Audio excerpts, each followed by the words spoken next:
Okay, so here we are at Tintouf, which is one of our well-established war venues, and we're here for the Tough 100 Extreme Enduro.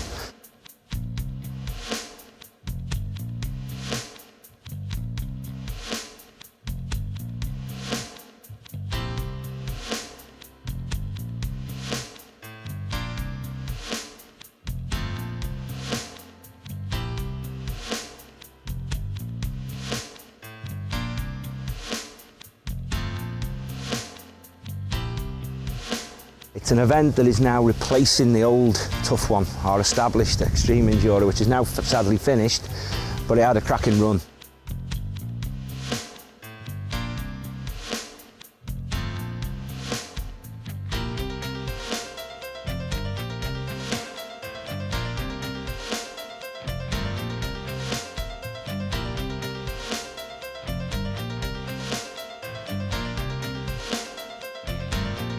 This place, with a different format and stuff, following along the lines of our very successful Sucker Punch format, I thought this venue, with its 1,000+ acres and its valleys, we've definitely got the scope here to do it. And now, after 3 or 4 years of thinking about it, this is the replacement event for the Tough One, the Tough 100.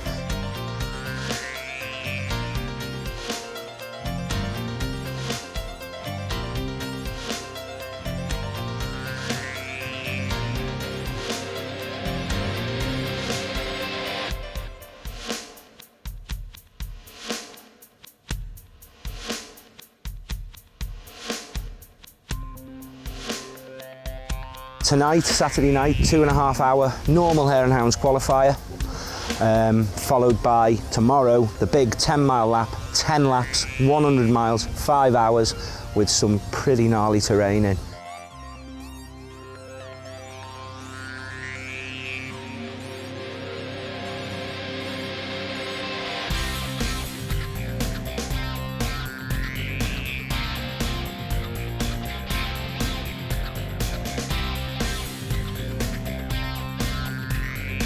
The Tough One became a classic event at Nantmile Quarry. I've got a good feeling, as long as the weather gods are on side and stuff, I think every rider, which is truly a national riding list that come from England, Ireland, Scotland, Wales, all over the place, they're going to enjoy it, I really hope, and be talking about it and when can they get their entries in for next year.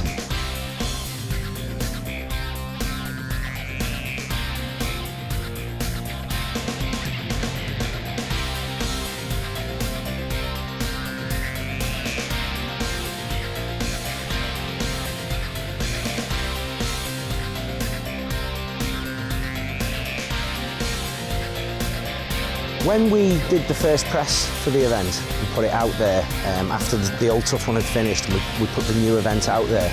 We sold it in the media, in the write-up, as a mini version of the Carpathian Mountains in Romania. You know, it's got it all in one 10-mile lap.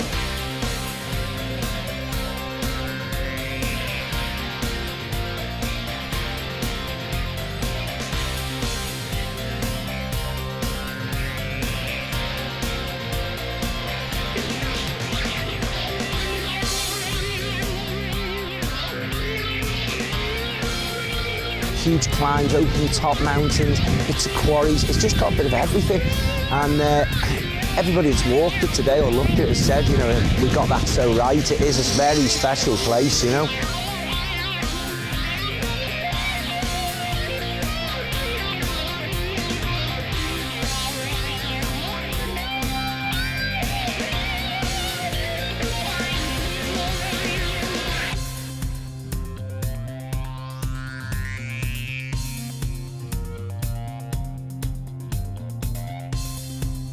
So yeah, Graham Jarvis, you know, undisputed #1 extreme enduro rider in the world.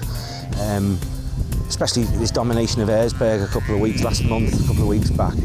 Phenomenal. He is the current Tough One champion. He absolutely dominated at Nantmauer in a good field of riders. He just took it, it's his race. So there was only really one rider I wanted to headline this event, Graham Jarvis, because just his name puts a great feel into the event.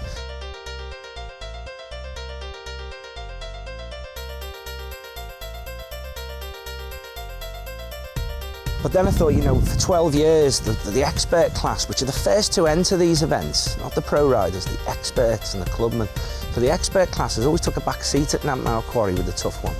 They didn't even get a proper podium, you know, because we were forced by media and stuff to get the pros straight on the podium. So I just thought, right, this one can be truly for the experts. So it was Graham starting behind them. He's got a penalty of 15 minutes right behind the last rider. And if he gets to the front, brilliant, he can win the race. He can't win the event.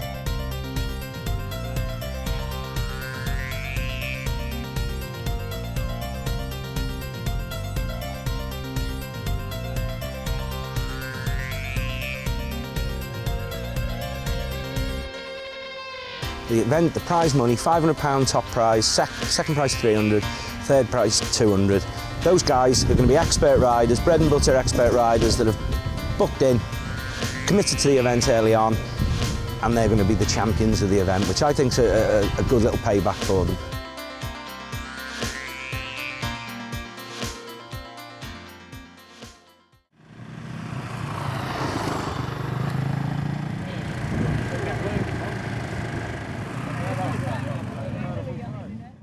One of the marshals just had a big one on the opening lap. So that's it. Worst thing was the ditch was full of water. I'm absolutely soaked. Dick can handle it.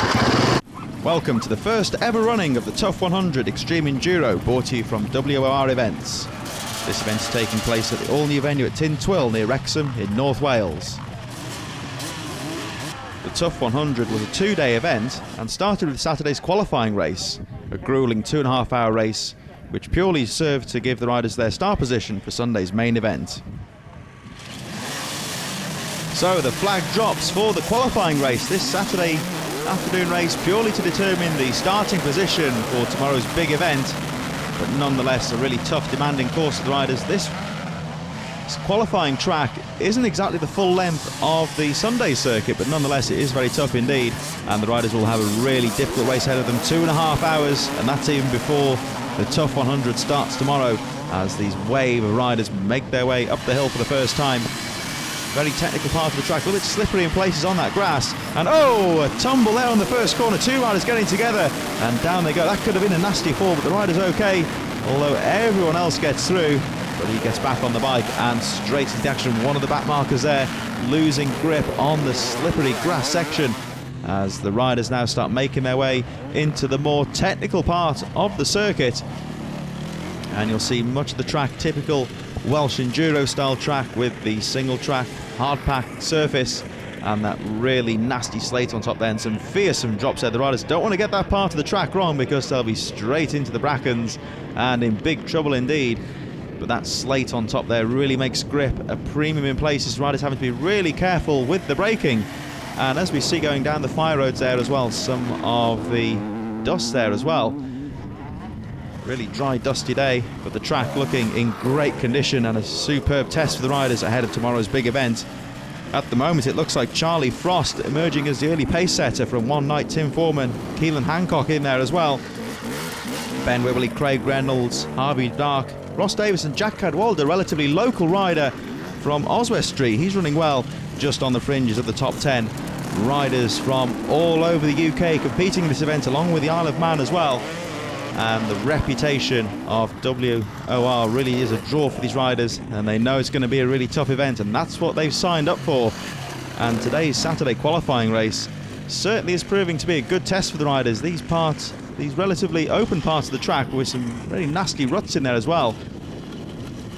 And you can see the riders up on the pegs, concentration at absolute paramount levels there because they can't afford to make a mistake. And of course we're in the summer now, and this really hard soil, no giving it either, so a tumble would be very painful as well. But the riders do seem to be acquitting themselves rather well with the circuit today. It's going to get a whole lot tougher tomorrow though. But Charlie Frost continuing to lead the way in the qualifying, went from One Night not too far behind. The Manxman on the gas in second place, Tim Foreman on his beater in third. The likeable young rider Charlie Frost, number 19, leading the way as the rest of the field make their way down the fire roads, once again sending the dust flying and railing the berm. That midfield runner there looking in good form. And we see just how dry and dusty this part of the track is. And of course the grip could be a problem there as well, because they put the power down too hard, that back end will step out. So even these relatively easy parts of the course compared to the more difficult woodland sections are nonetheless very challenging indeed. But this new venue here on the outskirts of Wrexham in North Wales, really great choice for the Tough 100. Over 1,000 acres of land for Steve Ireland to play with, and him and his team really have put on a great new venue, which I'm sure is going to be a great replacement for the famous Tough One, which wasn't too far away from here. And certainly this looks like a great event that will continue in the future. Judging by today's racing, which has been a great afternoon's racing in this qualifying event, and of course the riders will have to get some rest tonight, clean the bikes down, because they're going to go all at it again tomorrow on an even more difficult circuit. But this 2.5 hour race, something of a warm-up for the riders, as one of our midfield runners there completes another lap and goes straight back into the action. This race, of course, determining the all-important starting positions for tomorrow. Charlie Frost took the win on the KTM from one night. Tim Foreman in third, Keelan Hancock was fourth, Ben Whibley fifth, and Craig Reynolds in sixth.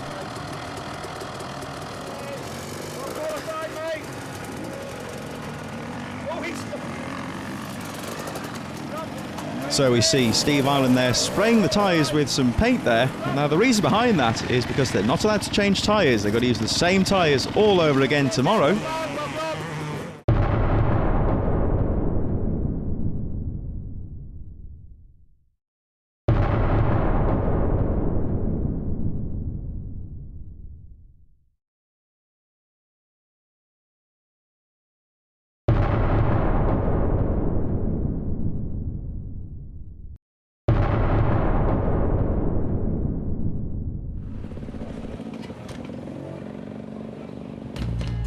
Yeah, so it's been an up and down year. Started with a tough one, you know, got a win there, so it's good for the confidence. And then Hell's Gate got a second, new event in Brazil, another second, and then I peaked at the right time and, you know, got a win at the Erzberg, which is the biggest race of the year.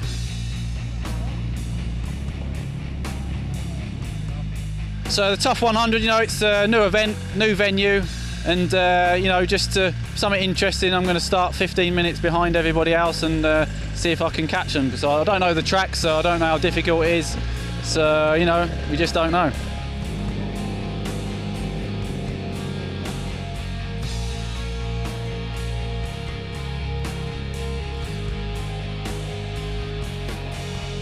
Yesterday's qualifying went really well for myself. Didn't expect to as well as I did, because I just wanted to get front row, so top 12. But I mean, had a good flow. Bad start from me, but it's just a bad start off the line. But yeah, I kept a good flow, passed a few riders, and then managed to pull away. No mistakes. A few hold-ups in the woods from other riders, but that can't be helped. And yeah, surprised to take the win, because I thought I was in second, so the flag came out, and I was happy with that. Today's obviously a different story. It's a lot more technical, being the Tough 100.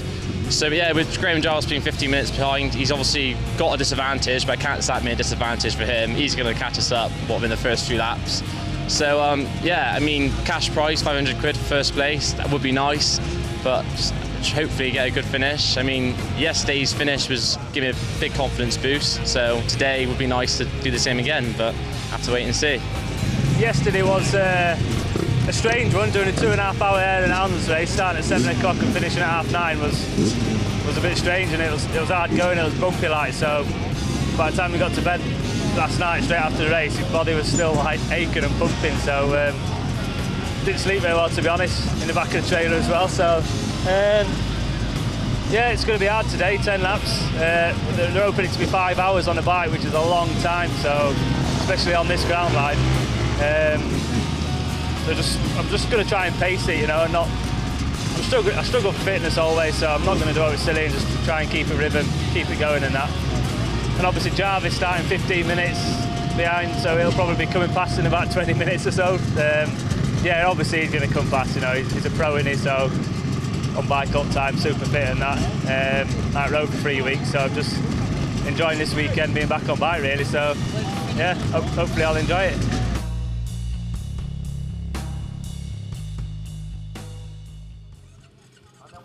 So welcome to Sunday morning's 100 main race here at the Tough 100. And we're here bright and early on the Sunday morning, but some of the riders will be out here for 5 hours as the first wave of riders get underway. Of course, these are the riders who qualified with the best position on the Saturday qualifying race. And it looks like number 2, Tim Foreman, gets a hold. Oh, there's a pile up there on the first corner. Tim Foreman got away at the front, but one or two of the front runners getting a tangle on that first corner. And then immediately the next wave of riders flagged away by Steve Ireland, the War Events organiser. And number 47, that looks like Scott Hoskins, with a good jump there into this first corner. Very difficult off-cambered right-hand corner. The riders will be able to go straight on here, in effect, and up the Heartbreaker Hill, really fearsome uphill section a bit later on in the race. But as you can see, the riders set off in small groups to spread them out on this opening lap. And here come the next wave of riders up the hill. And that looks like number 122, Jacko Thomas, with a good jump on the field there as they go up the hill for the first time. A whole group of riders here. We've got experts, clubmen, some of our veteran riders, and even novices having a go at this event. And the Ward Events really do cater for all groups of riders. There is number 1, Graham Jarvis, having a chat with the organiser, Steve Ireland. So he's got to wait there for about 15 minutes until the rest of the riders have gone away, but he's not reading the Sunday papers. He's gone down there and he's checking out the action. So yet more of our whole mass of riders making their way up the hill towards the main part of the course for the first time. And as we said before, of course, it's 100 miles in this race, 10-lap circuit, and some of these riders will be out here for up to 5 hours. So it really is a really tough day for many, well, all of the riders, of course, but some of them will have a very long day as well. And as you can see from the aerial footage, some of the fearsome drops that could catch the unwary out there. Very steep off-cambered part of the course. Yet more of our clubman riders now getting underway. Up the hill they go for the first time. It's a little bit slippery, rather hard-packed venue, of course, and some of that grass would certainly catch out any riders who are a bit too aggressive with throttle. But they're all bedded themselves in quite nicely. As we said before, it's a long day for the riders, and they're just looking to get away well, get a good position, and get away in the action. One or two of the tail enders of that group getting tangled up there, but they all seem to get away well.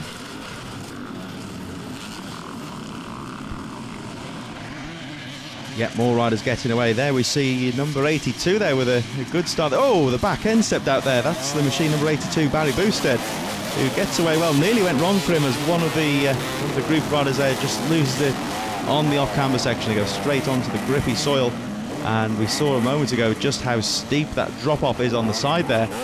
So the riders really do have to keep their concentration levels up right the way around the track. This, of course, is the easy part of the course as well. It will get a lot more difficult for the riders as the race goes on.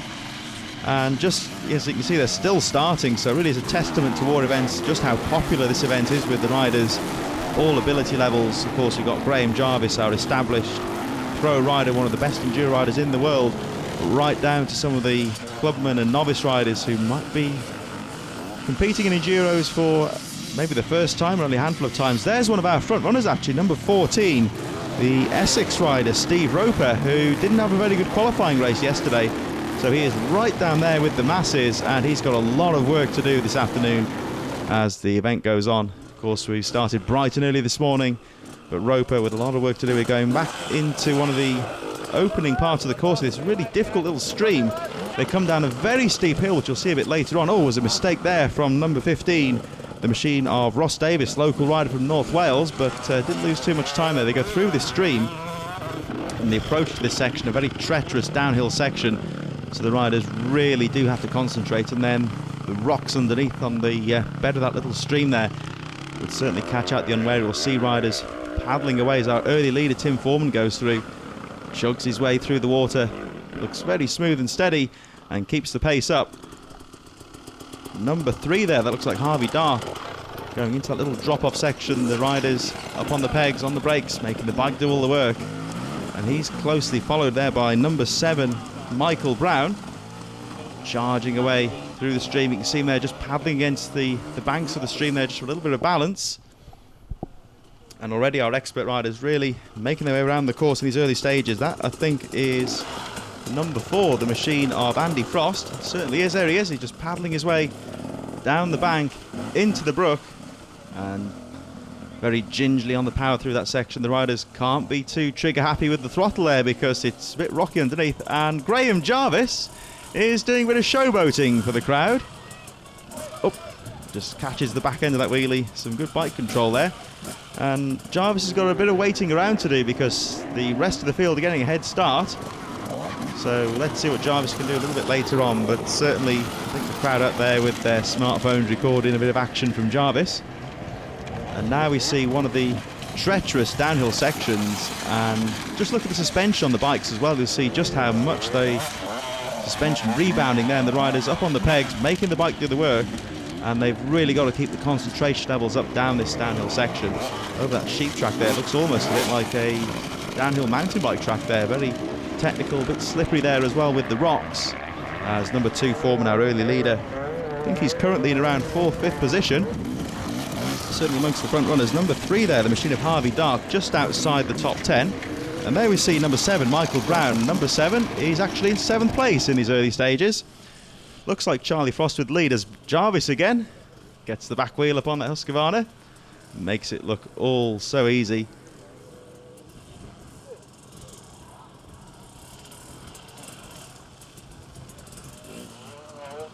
So back on track with some of our midfield runners, and you'll see this really steep downhill section that leads to the stream that we saw a few moments ago. And you'll see just how treacherous that approach is. Here we see number 44, and that's the machine of Paul Daly-Smith, the North Yorkshire rider, making his way steadily down that hill. Very, very steep, that part, and then that really greasy surface at the bottom, that grass. And if you were a bit too harsh on the brakes, you'd be right down on the floor and on your backside before you know it there. So the rider's taking it easy down there as they go down towards the stream. We see now some of that really treacherous high road section. Down the hill they go, and the surface here, of course, very dry and a little bit slippery in places, so the riders keeping their wits about them. And already some of the riders in trouble on the opening lap of the race.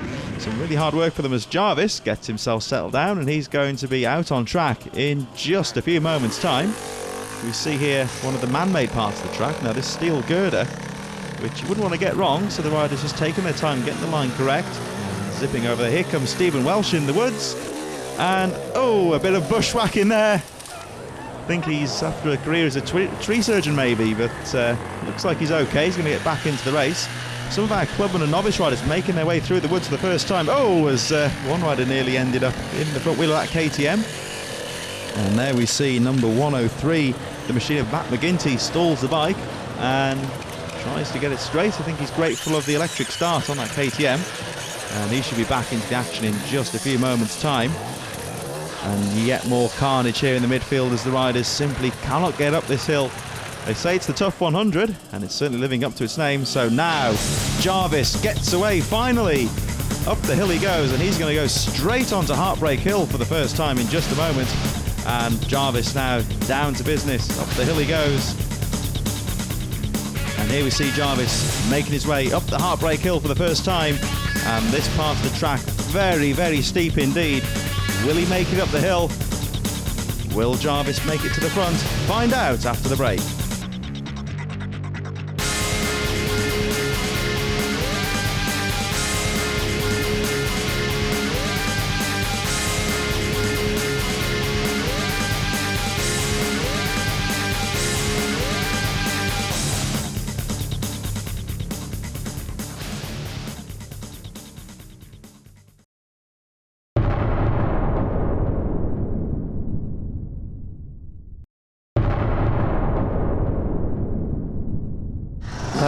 I rode yesterday. The circuit was pretty demanding because it's pretty rough out there. It's been dry, so you have to look after your tyre because there's stony roads.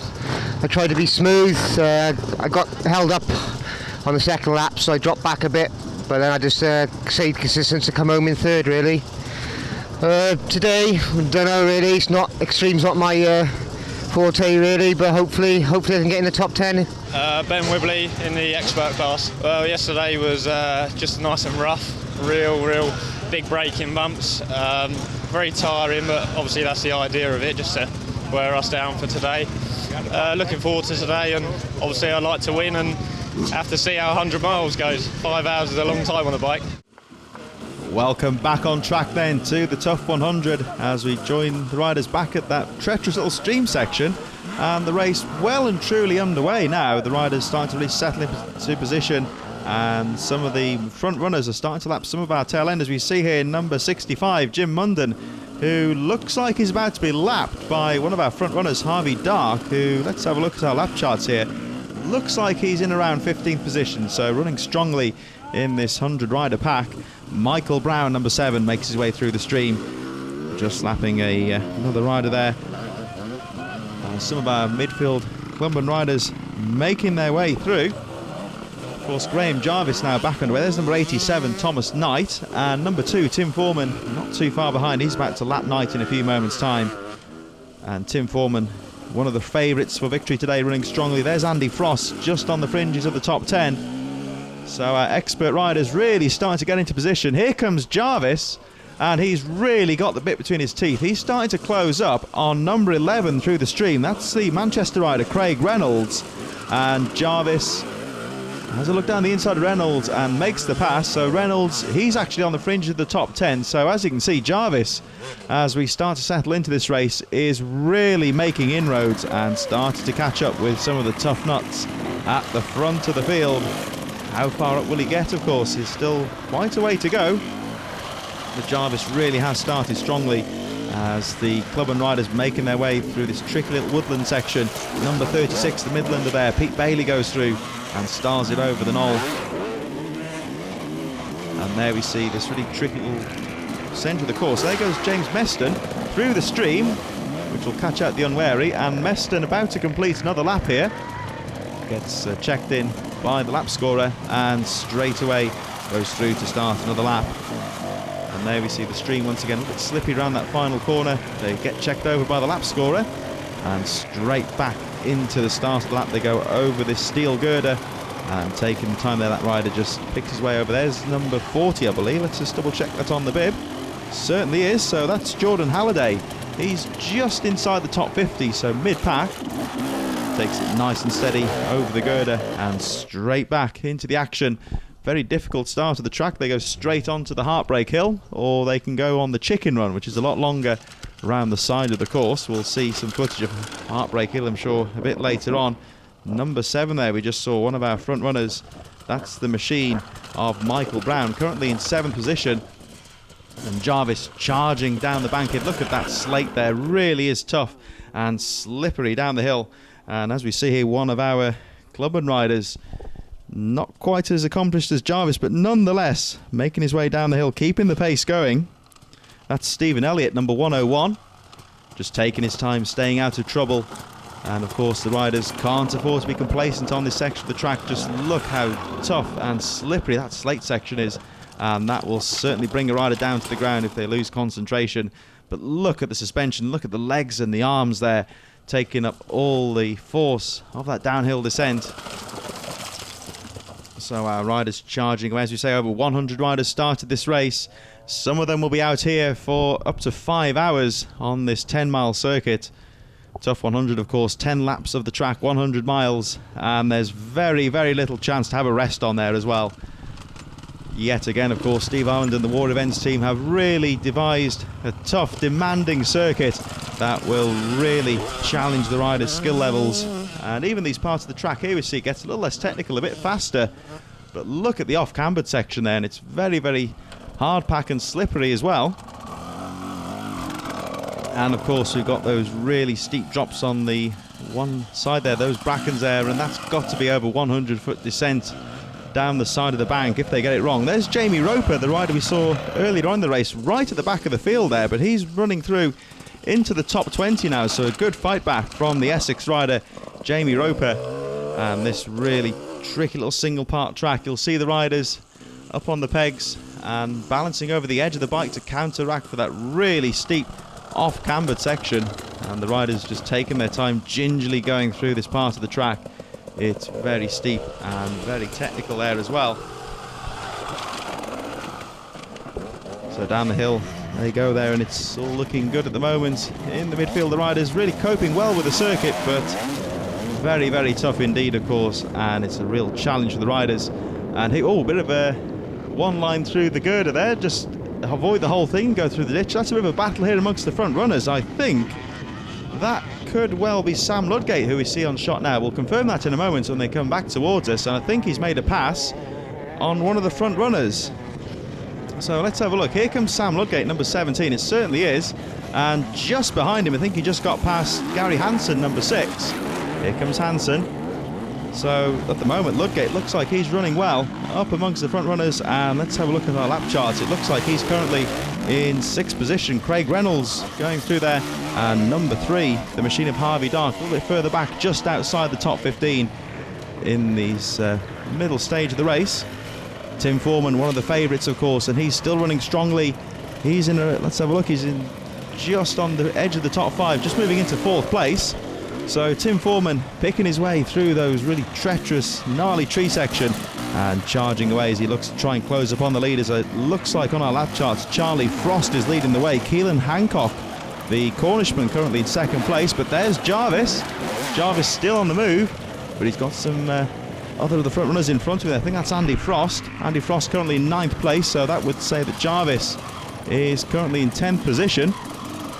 So Keelan Hancock, who was saying was in 2nd place, Ben Wibley in 3rd. And here we see this heartbreak hill. Look how steep that hill is, and the riders really having to paddle their way up the hill. One rider stuck on the hill. The riders can choose to go up the hill, or they turn right and go on the chicken run. And here's Jarvis. Well, he's not wheeling on this part of the track. Very technical part of the track, very steep hill, but Jarvis really carrying the speed on that section, makes that downhill descent look absolutely nothing. But then look at the ruts here as well, of course. We've got over 100 riders on this track, and they're going on the same tiny few inches of track over and over again, which means we have some pretty gnarly ruts by this stage. We're well and truly into the race now, and of course as the track degrades and deteriorates, that'll make things even harder for the riders. And we see them there just paddling their way through the ruts, up on the pegs, making the bike do all the work. There's number 2, Tim Foreman, and he's still there in 4th place, charging away on that really difficult off-camber traverse.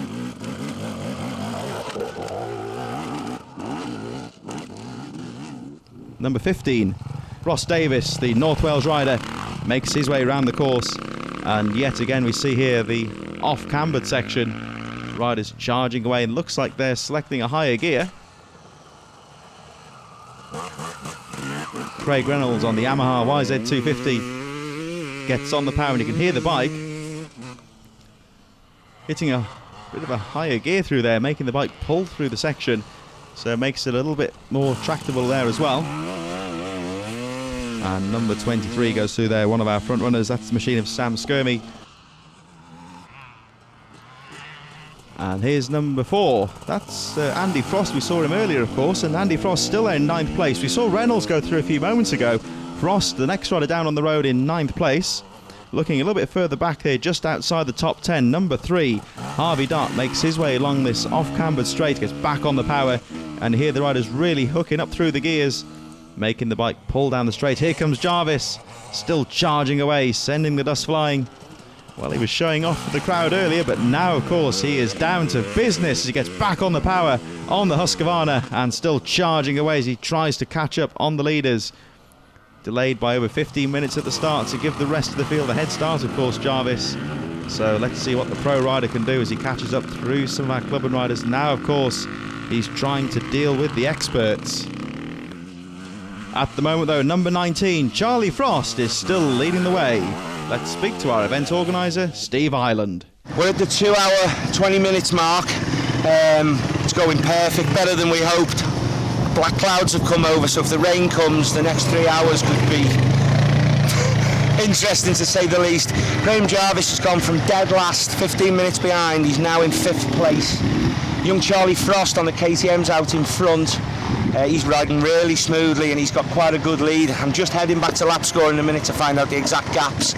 But I can feel the rain there now, so we are going to see a big change, but we don't want to cut from that 5 hours if we can help it.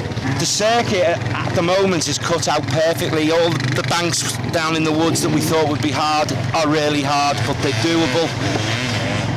If it rains, some of the off-cambers, I'm pretty sure the big hill that the top lads are taking, the shortcut that saves them a mile, I'm pretty sure that'll become unrideable if the rain comes. And there's a couple of other little off-camber banks we'll have to keep an eye on.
Welcome back to the Tough 100 as Charlie Frost goes through and leads his way in the third hour of this event.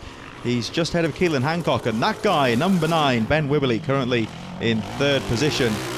So Keelan Hancock is just under 1 minute behind the race leader Frost. And Graham Jarvis, I'm told, has just broke into the top 5. So as we go into the closing stage of the race, Jarvis could well be in there. As, oh, he's too busy looking at the camera there. Number 83, John Struthers, back end steps out at him. But he's okay and gets back into the action. Here comes Tim Foreman, number 2. He's currently in 4th position as we go into the closing stages of the Tough 100. Number 13 there, Jamie Roper. He's currently approaching, he's just got past Harvey Dark. He's currently into 15th position. Here we see Jarvis, number 1. Your hair, the rider, the pro rider, of course, who's trying to catch up with the rest of the field. Here's Roper once again. Roper, as you said, he's currently in 15th position. Now Jarvis, of course, don't forget, he had to wait for about 15 minutes, so he's the hare chasing the rest of the pack, and he's doing a great job of it so far as number 11, Craig Reynolds, goes through. Jarvis, so as we were saying, he's into the top 5. He's just got past Tim Foreman as, oh dear, John Struthers, he's having trouble towards the end of the race. Looks like he's stuck in a rut, and 1 or 2 of the spectators there just trying to help him through, but Jarvis on the same part of track, having no problems whatsoever. He's got his eye on the race leaders and really charging through. Looks like he has got past Tim Foreman, so he's got Ben Wibberley, Keelan Hancock and Charlie Frost just a little bit further ahead of him. Michael Brown, number 7, goes through, picks his way through the ruts. And here again we see number 15, the machine there, of Ross Davis, the North Wales rider, relatively local to this track just outside of Wrexham, and his local knowledge certainly coming into good effect, and he's currently in 11th position. But there's your race leader, number 19, Charlie Frost, still charging away. There's Jamie Roper. He's currently in 15th place, making his way through some of the midfield ruts there. Number 10, all the way from Hampshire, that's Mark Kirby, and his long journey certainly worthwhile as he's currently in 12th position. And of course Hampshire there, as we were saying, riders from all over the UK, even the Isle of Man taking part in the war events. Just goes to show how popular they are, riders all the way from Graham Jarvis, of course, pro level riders, experts, clubmen, and of course our novice riders. Some of those novices will be out on the track for up to 5 hours as we see Jarvis, number 1, once again charging away. Jarvis, of course, experienced trials rider back in the day, and now switching to extreme enduro and just showing us some of the skills he's capable of at a 15-minute deficit from the rest of the field. But now I think he looks like he's currently in 3rd position. Will he catch this guy though? Number 19, Charlie Frost, goes through to complete another lap, goes over the steel girder, nice and easy, and straight back into the action. That looks like Sam Ludgate, number 17, picking his way through that really gnarly part of the track. Some marsh there slowing him down a bit, but Ludgate currently in 6th position. And there we see once again that marshland there. Really, the riders do have to keep on the power through there. Oh, one rider gets in trouble. That's how not to do it. But he's okay as 1 or 2 of the chasing riders make their way through. But Jarvis, here he is once again, trying to catch up on Keelan Hancock and Charlie Frost, but it might just be a step too far. But Jarvis is certainly not giving up. In these late stages, of course, Charlie Frost still leads the way, but only by around 1 minute from Keelan Hancock in 2nd position. And there we see the machine of number 104, Chris Brazier, making his way gingerly through that puddle there, really slippery section of the track. And number 2, completing another lap there, Tim Foreman, goes through the brook and under the gazebo. The lap scorer just checks his position off. Not too far behind him, about a couple of minutes down the road, Mark Kirby making his way through as number 2, Tim Foreman, starts another lap. Here's the 3rd place rider, Ben Wibberley. He's just been passed by Jarvis. So actually, no, Wibberley's gone down to 4th place. Oh, there's a moment there for number 10. He got it wrong on the girder. That could have been nasty for Mark Kirby, but he's okay and continues with the action. Number 4 there, the machine of Andy Frost, has just got past Kirby after that fall, actually. He moves into 9th position, just ahead of Jack Barwick, as we see the 250 Yamaha of number 11, Craig Reynolds, 2-stroke power, making his way through the woods in this really difficult section of the track here. You've got the tree roots and some very fearsome branches there as well. Not to mention, of course, these really tough trees, and the riders, as you can see just how tough it is for the riders. Not much grip there either. Good line choice, absolutely essential on this part of the track, as one or two of the riders starting to struggle. Of course, some of the back markers will be out here for up to 5 hours. As problems 104. Down he goes. That's Chris Brazier.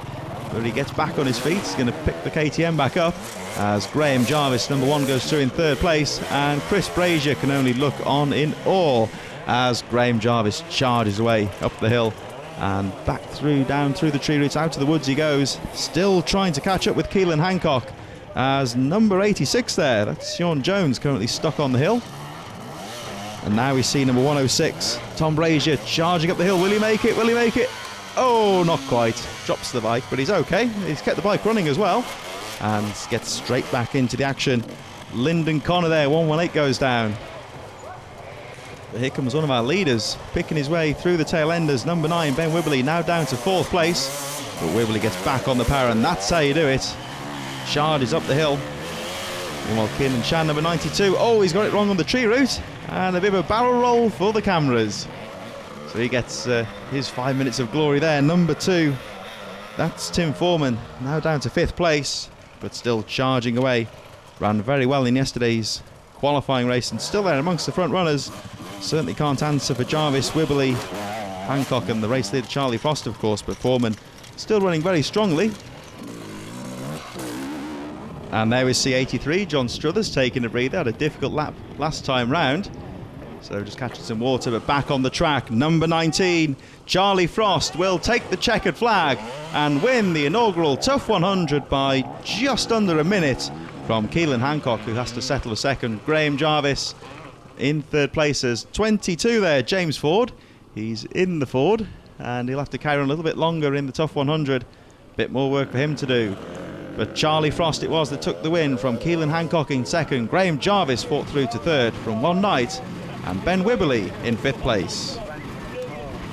So a fantastic ride there from Charlie Frost, who after over 3.5 hours of riding emerges as the winner of the Tough 100, with over 100 riders taking part in this fantastic inaugural event. Let's have a word with the top 3 riders.